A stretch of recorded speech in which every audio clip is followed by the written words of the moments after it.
Hello everyone, how are you doing? This is MD Tech here with another quick tutorial. In today's tutorial, I'm going to show you guys how to turn on or off the word count in Microsoft Word. So this should hopefully be a pretty straightforward process here, guys. And without further ado, let's go ahead and jump right into it. So all you have to do is open up the search menu, type in Word. Go ahead and just open up Microsoft Word if it isn't already open. I'm going to go ahead and just create a blank document here. So if you want to disable the word count, just right click on where it says words, and then where it says word count, you can uncheck that box and it will hide it from this bottom bar.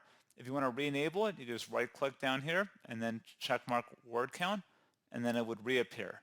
So pretty straightforward process, guys. I do hope I was able to help you out, and I do look forward to catching you all in the next tutorial. Goodbye.